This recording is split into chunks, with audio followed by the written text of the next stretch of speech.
युवा नेतृत्व तो हमारी पार्टी में भी है, हमारे भी प्रदेश अभी हुआ, आज हुआ, देखिए अब आज ही का नहीं उठा लीजिए आप, पुराने आपके सारे। मैं एक्चुअली आपकी बात से सहमत नहीं हूँ। आप मेरी बात से सहमत नहीं, मैं आपकी बात से सहमत नहीं हूँ, क्योंकि मैं नई दिल्ली संसदीय क्षेत्र से आती हूँ, जहाँ पे 50% से ज्यादा जो मेरा देवतुल्य मतदाता है वो युवा है। ओके। और मैं आपको ये कहना चाहूंगी कि हाल ही में आपको याद होगा बीबीसी ने एक बड़ा विचित्र सा आर्टिकल लिखा था भारत की जेनजी के बारे में, और कहीं ना कहीं प्रवोक करने की कोशिश करी थी कि भारत का जेनजी उठ क्यों नहीं रहा, जैसे कि आपने हमारे पड़ोसी मुल्कों में देखा अनरेस्ट, उस प्रकार की एक डिससैटिस्फैक्शन जो है भारत के जेनजी में क्यों नहीं है। वो इसलिए क्योंकि भारत का जेनजी विजनरी है, भारत का जेनजी विकसित भारत के संकल्प को सिद्धि तक ले जाने में अपने योगदान में मसरूफ है। और कहीं ना कहीं देखिए, जब आप 11वें नंबर की इकोनॉमी से बढ़कर वैश्विक पटल पे चौथी इकोनॉमी बन जाते हैं, जब आप विश्व में 3rd लार्जेस्ट इकोसिस्टम बन जाते हैं स्टार्टअप की दुनिया का, स्वाभाविक सी बात है कि बाकी विश्व के जो देश हैं आपसे ईर्ष्या करेंगे और कहीं ना कहीं हमारे देश में किसी प्रकार की एक प्रोवोकेशन वो करने का प्रयास करेंगे। लेकिन मैं कहूंगी कि भारत का जो युवा है, खास करके हमारे मिलेनियल्स और जेन जी, बहुत ही ज्यादा कॉन्शियंशियस है, बहुत अवेयर है।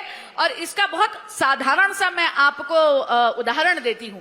हाल ही में विकसित भारत यंग लीडर्स डायलॉग हुआ, आपने देखा भारत मंडपम में 3000 से ज्यादा युवाओं ने आकर सीधा देश के नेतृत्व से डायलॉग कर अपने सुझाव दिए। जब बॉम्बे में मुंबई में हुई थी एआई हैकाथॉन हुआ, तो मेरे देश के 10,000 से ज्यादा युवाओं ने आकर टेक्नोलॉजी को लेवरेज करके, एआई का प्रयोग करके हमारी नॉर्मल प्रॉब्लम्स के सॉल्यूशन देने का प्रयोग करा। माय भारत जो युवा पोर्टल है, एग्जैक्टली ऐप है, उसमें 2 करोड़ से ज्यादा मेरे देश के युवा ने रजिस्टर करा। इसका मतलब इंटरेस्ट है, बस वो थोड़ा सा परिपक्व होने की शायद वेट कर रहा है। विजिबल नहीं, विजिबल है, बहुत ज्यादा विजिबल है। आप किसी स्कूल कॉलेज में चले जाइए, जिस प्रकार के सवाल नेतृत्व से या जनप्रतिनिधि से आज का युवा पूछता है, आप बिना तैयारी के नहीं जा सकते। And you are as good or as bad, जैसे वकालत में कहते हैं, you are as good or as bad as your last case. Similarly with the youth, you are as good or as bad as your last interaction with them. पर मुझे लग रहा है क्योंकि 25 में आप चुनाव लड़ते हैं, शायद वो केवल परिपक्व होने की वेट कर रहा है। आपको ये आंकड़े भी बदलते हुए दिखेंगे। ओके, बताइए हेमंत। जो हमारे दोनों कलीग्स ने जो बात की, उससे मैं थोड़ा ऐड करना चाहूंगा कि आपने बोला कि यह बीजेपी तो सिर्फ आज के दिन से ही बोल सकती है क्योंकि युवाओं का प्रतिनिधित्व, पर मैं आपको संगठन पर्व की पूरी संरचना के बारे में बताऊं तो आदरणीय प्रधानमंत्री मोदी जी के संकल्पना से हमारे मंडल अध्यक्ष भी 45 एज से कम है पूरे देश के अंदर। मतलब उससे ऑटोमेटिक युवा की भागीदारी सुनिश्चित होती है। पहले मंडल अध्यक्ष 70 वर्ष के भी होते थे। इस बार के संगठन पर्व में आप कोई भी स्टेट को ले लेंगे, सभी स्टेट से 45 से कम के हमारे मंडल अध्यक्ष हैं। सभी जो इलेक्शन के जो क्राइटेरिया आता है उसमें कहीं ना कहीं एज को महत्व दिया जाता है। और मैं युवा मोर्चा के अध्यक्ष के तौर पर बताता हूं कि आने वाले मोर्चे में, हमारे युवा मोर्चे में 50% से ज्यादा भागीदारी जेन जी की भी होने वाली है। ऑलराइट, अगर आप लोग को इतना कॉन्फिडेंस है कि युवा आपके साथ हैं तो ठीक है, देखेंगे कैसा है। पर मैं आंकड़ों पे बात कर रही थी। देखिए, मैं बिल्कुल मानती हूं Bansuri, they are very aware, they very smart, they very sharp, और ये आपको अकाउंटेबल भी होल्ड करेंगे, बिल्कुल करेंगे। लेकिन इनकी जो इंटरेस्ट है ना कि हम भी आकर भागीदारी करें, हम भी आकर ज्वाइन करें, वो थोड़ा वेन हो रहा है। ये आंकड़ों में देखा गया है। इसलिए मैं आपसे सवाल पूछ रही थी, पर शायद बदले। आप जैसे लोगों को सुनने के बाद, भाई साहब, आप बच्चे कितने यहाँ पर आप बैठे हैं, इनको सुनने के बाद कितने प्रेरित हो रहे हैं? Are you feeling inspired after listening to them? बताएं, किसी को मन है कि पॉलिटिक्स ज्वाइन कर ले इनको सुनने के बाद? नहीं ना, वही तो मैं पूछ रही हूं। हाथ खड़े करिए, कितने लोग पॉलिटिक्स ज्वाइन करना चाहते हैं? देखिए, यही है, ये है। आप कितना गिनेंगे आप? अब 0 पे थोड़ी बात कर रहे थे हम लोग, ठीक है। बट ठीक है, मुझे देखिए समय का बहुत अभाव है, लेकिन मैं फाइनली एक लास्ट सवाल आप सबसे करना चाह रही थी। एक और ट्रेंड जो देखा गया है पिछले कुछ इलेक्शंस में, चाहे वो महाराष्ट्र का इलेक्शन हो, मध्य प्रदेश का इलेक्शन हो, बिहार का इलेक्शन हो। बिहार का इलेक्शन में 10,000 रुपए, महाराष्ट्र के इलेक्शन में 2100 रुपए, अलग अलग। आपकी पार्टी की देन, आम आदमी पार्टी की शुरुआत। ये जो हो रहा है ना फ्रीबी वाला कल्चर, आप ही लोग हैं, you are the future of your parties. आप लोग को ये आगे ले जाना पड़ेगा। क्या आप लोग एकदम सच्चाई से बताइए, बांसुरी जी, हेमांग जी, श्याम भाई, आपको लगता है कि ये सस्टेनेबल तरीका है पॉलिटिक्स करने का? पैसे पकड़ाओ, वोट लो। आप लोग पॉलिटिक्स में हैं, आप ही आगे ये ले जाएंगे सारी चीजें, बताइए।